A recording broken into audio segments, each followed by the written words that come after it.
आप सभी का हमारे YouTube चैनल साइंस फैसिलिटी में स्वागत है। हमारे चैनल साइंस फैसिलिटी में हमने लैब असिस्टेंट का पेपर सेकंड की तैयारी करवा रहे हैं, जिसके अंतर्गत केमिस्ट्री की कंप्लीट सिलेबस सीरीज चल रही है, जिसमें हमने यूनिट फर्स्ट ऑलमोस्ट कवर कर लिया, जिसका एक टॉपिक बच रहा है आधुनिक आवर्त सारणी, जो आज देखते हैं। आधुनिक आवर्त सारणी हेनरी मोजले द्वारा दी गई। आधुनिक आवर्त सारणी का जो आधार था वो परमाणु क्रमांक Z के आधार पर बनाई गई थी।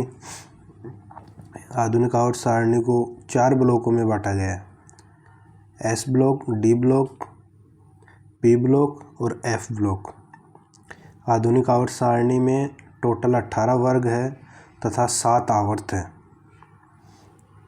S ब्लॉक के अंतर्गत 2 वर्ग आते हैं, D ब्लॉक के अंतर्गत 10 वर्ग आते हैं, P ब्लॉक के अंतर्गत 6 वर्ग आते हैं और F ब्लॉक को नीचे रखा गया है।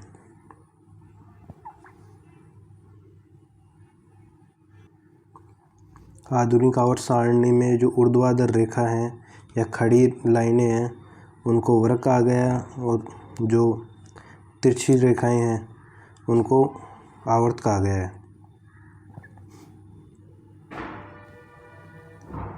अब बात करते हैं इसमें वर्ग की।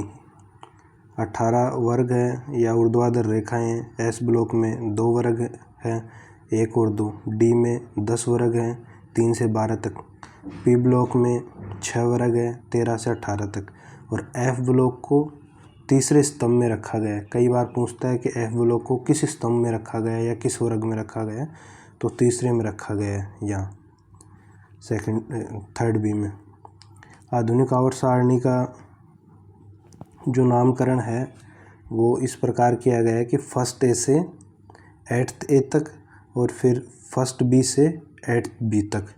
जैसे S ब्लॉक में बात करूं तो पहले वर्ग का नाम दिया गया है फर्स्ट A और दूसरे का नाम दिया गया है सेकंड A। फर्स्ट A को क्षारकीय धातु कहा जाता है और सेकंड A को क्षारकीय मृदा धातु कहा जाता है। इसी प्रकार मैं बात करूं D ब्लॉक की, तो इधर ये फर्स्ट A कॉपर वाले वर्ग को कहा गया है, फर्स्ट B कॉपर वाले वर्ग को कहा गया है और सेकंड B जिंक वाले को कहा गया है। इसी प्रकार थर्ड B से लेके 6th B तक हैं। फिर P ब्लॉक की बात की जाए तो थर्ड A बोरोन फैमिली हो गया, 4th A कार्बन फैमिली हो गया, 5th A नाइट्रोजन फैमिली हो गया और 6th A ऑक्सीजन फैमिली हो गया। और फिर ये 7th B फ्लोरीन वाली फैमिली हो गई और 8th A बोल दे या 0 वर्ग बोल दे वो हीलियम फैमिली हो गई। अब P ब्लॉक में जो हीलियम फैमिली है इसको अक्रिय गैस कहा जाता है, उत्कृष्ट गैस कहा जाता है, नोबल गैस भी कहा जाता है या स्थायी गैसों का वर्ग भी कहा जाता है इनको। बाकी जो 17वां वर्ग है उसको हैलोजन फैमिली कहा जाता है। इसमें फ्लोरीन, क्लोरीन, ब्रोमाइड, आयोडीन ऐसे हैं और इनको हैलोजन वर्ग इसलिए कहा जाता है क्योंकि ये लवणों का निर्माण करते हैं, जैसे NaCl, sodium chloride, sodium bromide, sodium iodide, इस प्रकार लवण का फॉर्मेशन करेंगे।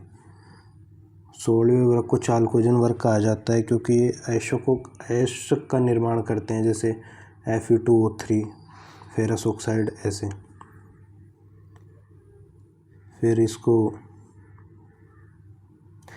निकोजन वर्ग कहा जाता है नाइट्रोजन फैमिली को, क्योंकि ये जहरीले गैसें वगैरह बनाती हैं।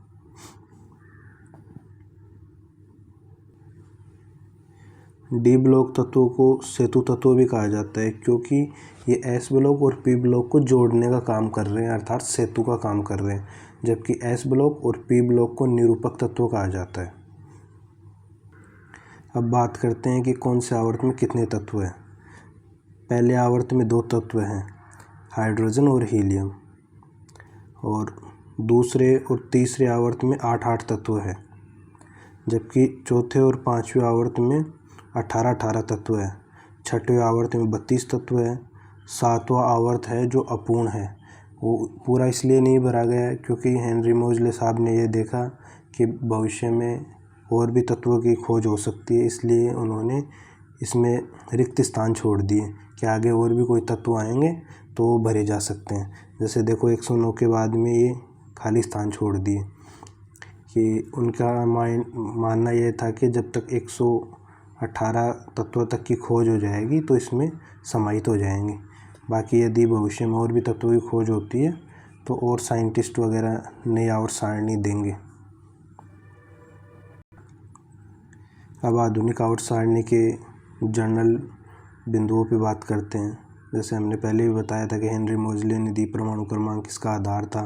4 इसमें ब्लॉक थे, SPDF वर्ग 18 थे, SPDF में बांटा गया। आवर्त की बात करें 7 आवर्त थे। पहले आवर्त में दो तत्व थे जिसको अति लघु आवर्त कहा गया। दूसरे और तीसरे में 8 तत्व थे जिनको लघु आवर्त कहा गया। फिर चौथे और पाँचवें आवर्त में 18 तत्व थे, इसलिए इसको दीर्घ आवर्त कहा गया। फिर छठवें आवर्त में 32 तत्व थे तो इसे अति दीर्घ आवर्त कहा गया। 7वां आवर्त अपूर्ण आवर्त था। ऐसे ही फर्स्ट ए को क्षारकीय धातु कहा गया, सेकंड ए को क्षारकीय मृदा धातु कहा गया। डी ब्लॉक संक्रमण धातु तत्व कहलाते हैं। इसमें सेकंड बी को छोड़कर, सेकंड बी में जिंक, कैडमियम और Hg आता है। क्योंकि इसका बाह्य कक्षक पूर्ण है इसलिए।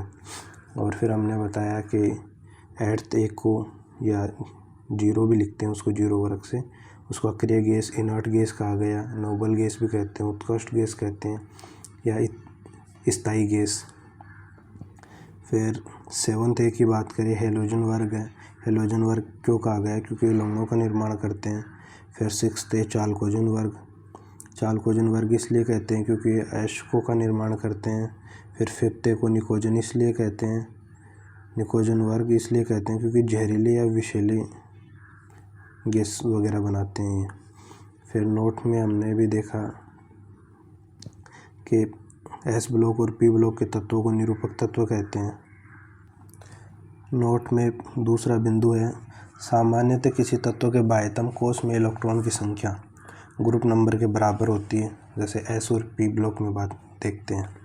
सिक्का धातुओं की बात करें तो कॉपर, सोना, चांदी, इस वर्ग को सिक्का धातु वर्ग भी कहा जाता है। जैसे आवर्त सारणी में हमने देखा था, ये फर्स्ट बी को सिक्का धातु वर्ग कहा जाता है जिसमें कॉपर है, चांदी है, सोना है। फिर चौथा बिंदु है कि first A, second A, third B, third A, इनमें संयोजकता की बात करें तो ग्रुप नंबर के बराबर होगा। इससे आगे बात करें 5th ए, 6th ए, 7th ए, 8th ए, इनमें संयोजकता कैसे निकालेंगे कि 8 में से ग्रुप नंबर घटा देंगे। 5वां बिंदु है, प्रथम मानव निर्मित रेडियो एक्टिव तत्व कौन सा है? TC 43 पे आता है, ये भी पूछता है कई बार। अब इम्पोर्टेंट है 6वां और 7वां बिंदु कि द्रव्य अधातु बताओ। तो ब्रोमीन है, एकमात्र द्रव्य धातु ब्रोमीन जिसका परमाणु क्रमांक 35 है। और द्रव्य धातु की बात करें तो वो है मरकरी या पारा, और ये केवल कमरे के ताप पर ही रहता है द्रव्य अवस्था में। और इसका कई बार लैटिन नाम भी पूछता है, तो लैटिन नाम इसका हाइड्रार्जियम।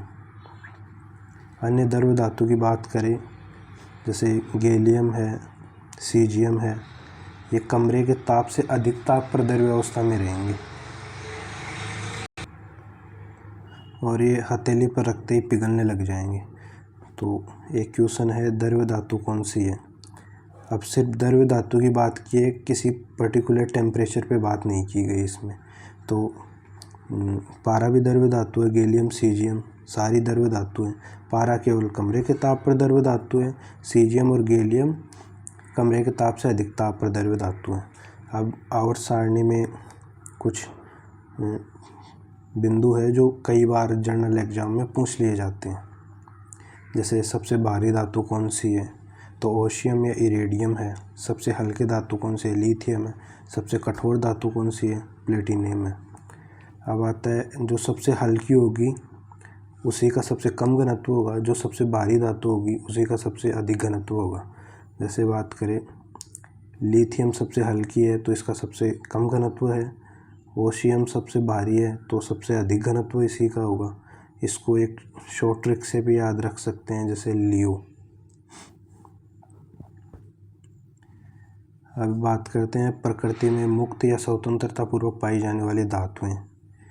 दो ही हैं, एक तो सोना है, AU से लिखते हैं जिसको, इसका लैटिन नाम है ओरम, और दूसरा है PT प्लेटिनियम। ये स्वतंत्रता पूर्वक पाई जा रही है, इसलिए इसको नोबल मेटल या नोबल धातु भी कहा जाता है। अब सबसे हल्की गैस की बात करें तो हाइड्रोजन गैस है, और सबसे ज़्यादा ज्वलनशील गैस भी हाइड्रोजन गैस है। सबसे हल्की अक्रिय गैस की बात करें तो हीलियम गैस है, गुब्बारों में भी यही भरी जाती है।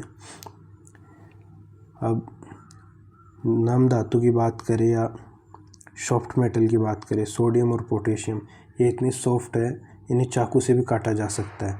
अर्थात सोडियम पोटेशियम पनीर के जैसे आते हैं, इनको चाकू से आसानी से काटा जा सकता है, लेकिन ये इतनी क्रियाशील धातु है कि बाहर नमी से या पानी से रिएक्ट करके एकदम से आग पकड़ लेंगे ये।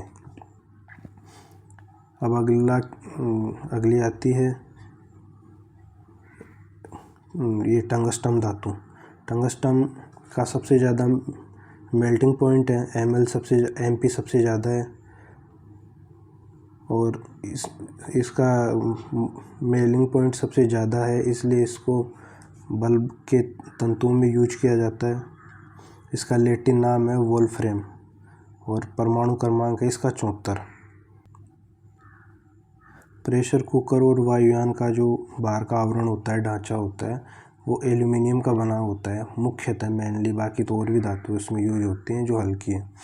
अब आता है तापन तंतु की बात करें, हीटिंग फिलामेंट्स की बात करें तो हीटिंग फिलामेंट्स कहाँ कहाँ यूज हो रहे हैं, प्रेस में, हीटर में, रोस्टर में, या निमज्जन छड़ जिसको रोड भी बोलते हैं।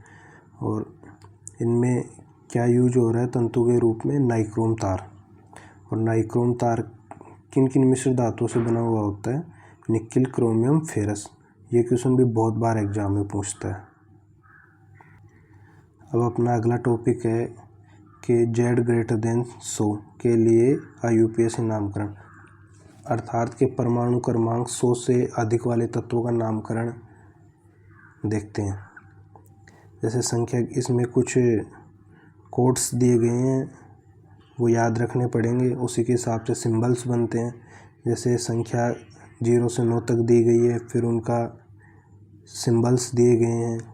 जैसे 0 के लिए नील का आ गया, उसका प्रतीक क्या हो गया N, 1 के लिए अन और उसका सिंबल हो गया U, 2 के लिए B, सिंबल हो गया B, 3 के लिए ट्राई, सिंबल हो गया T, 4 के लिए क्वाड तो सिंबल हो गया Q, 5 के लिए पेंट तो सिंबल हो गया P, 6 के लिए हेक्स तो सिंबल हो गया H, 7 के लिए सेप्ट तो सिंबल हो गया S, 8 के लिए ऑक्ट तो सिंबल हो गया O, 9 के लिए नन तो सिंबल हो गया E। बाहरी तत्वों के IUPAC नाम लिखते समय अनुलग्न के रूप में EM लगाते हैं, अर्थात परमाणु क्रमांक 100 से अधिक वाले तत्वों का नामकरण करते टाइम उनका अनुलग्न EM लगाएंगे। अब देखते हैं परमाणु क्रमांक 100 से ज़्यादा वाले तत्व और उनका नामकरण और उसका सिंबल प्रतीक कैसे होगा। जैसे मैं बात करता हूँ 101 की, तो 1 के लिए हमने पढ़ा अन, ये इधर अन, फिर 0 के लिए पढ़ा नील, फिर 1 के लिए हो गया अन, लास्ट में अनुलग्न लगा देंगे EM, तो इसका प्रतीक क्या होगा UNU। ऐसे 102 की बात करेंगे तो 1 के लिए अन, 0 के लिए नील, 2 के लिए B और लास्ट में EM लगा देंगे।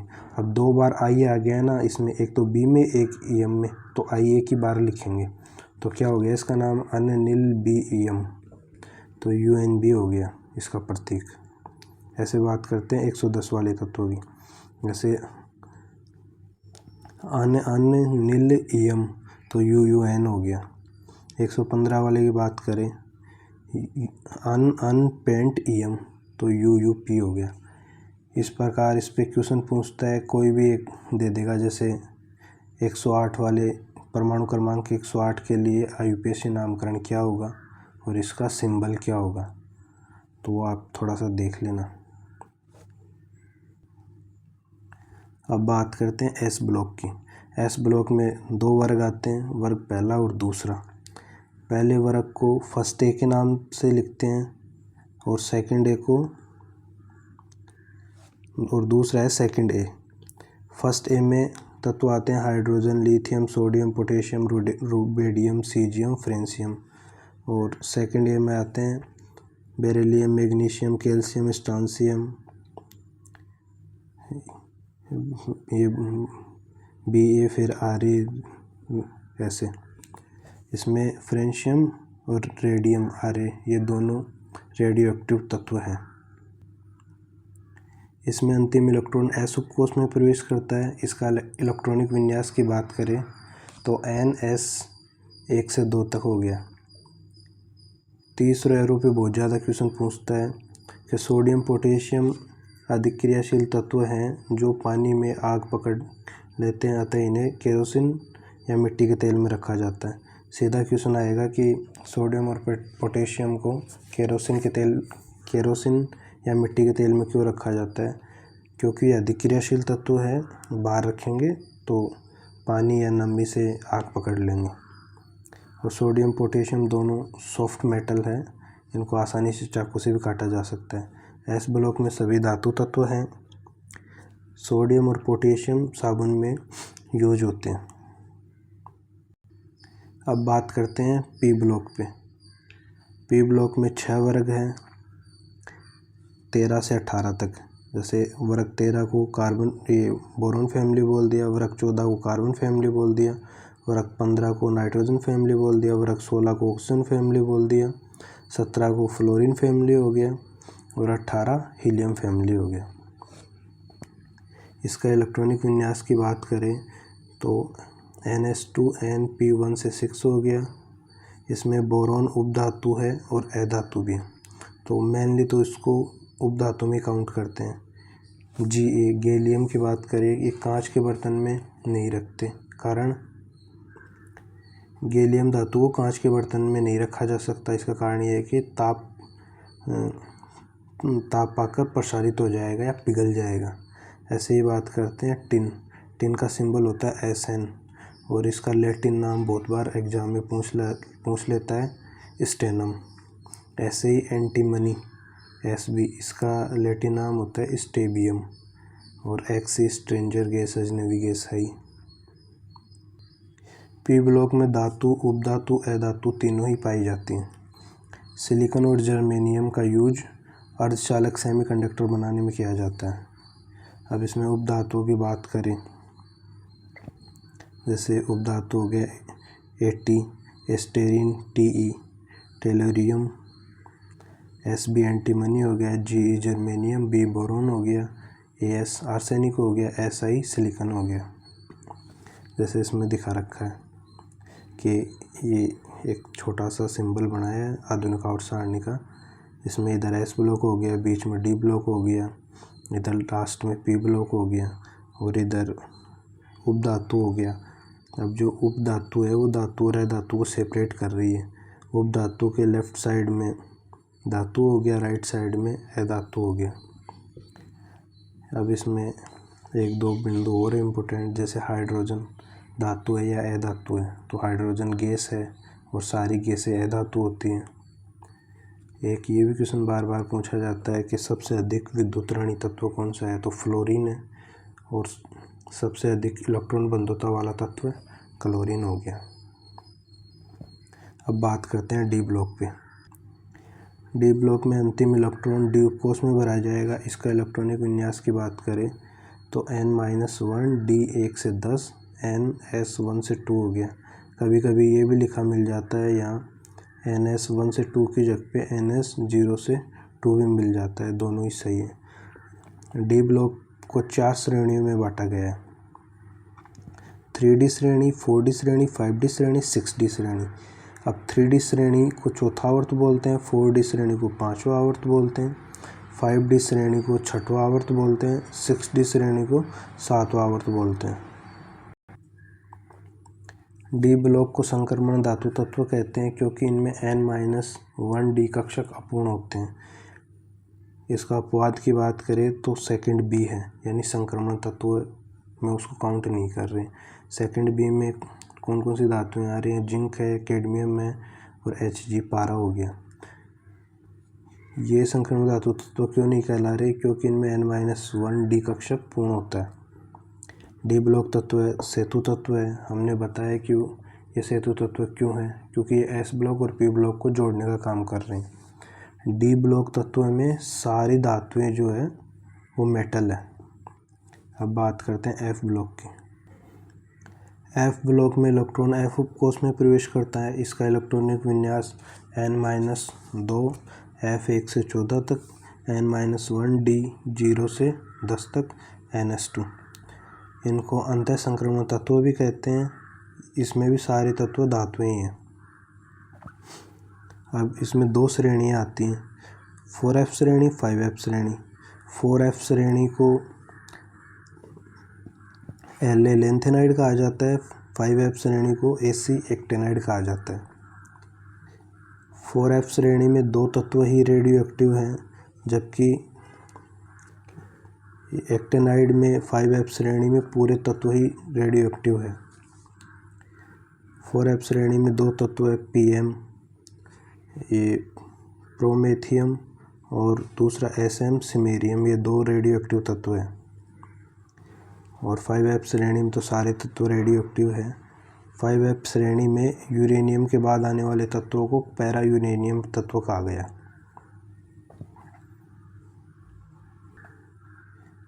4F श्रेणी 58 से लेके 71 तक है, जबकि 5F श्रेणी थोरियम 90 से लेके 103 तक है।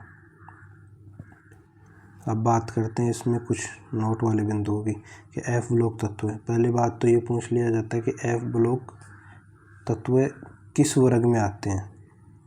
हमने आवर्त सारणी में देखा था कि एफ ब्लॉक तत्व जो है 3rd बी में आते हैं, यानी तीसरे वर्ग में आते हैं। ये यहाँ 57 से 71 तक चौथी श्रेणी आ गई, फिर 89 से 103 तक 5F श्रेणी आ गई।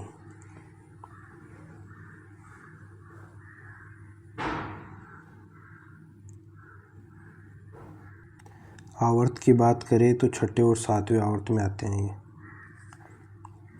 परमाणु क्रमांक 103 के बाद वाले तत्वों को सुपर हेवी एलिमेंट्स कहा गया, यानी अति भारी तत्व कहा गया।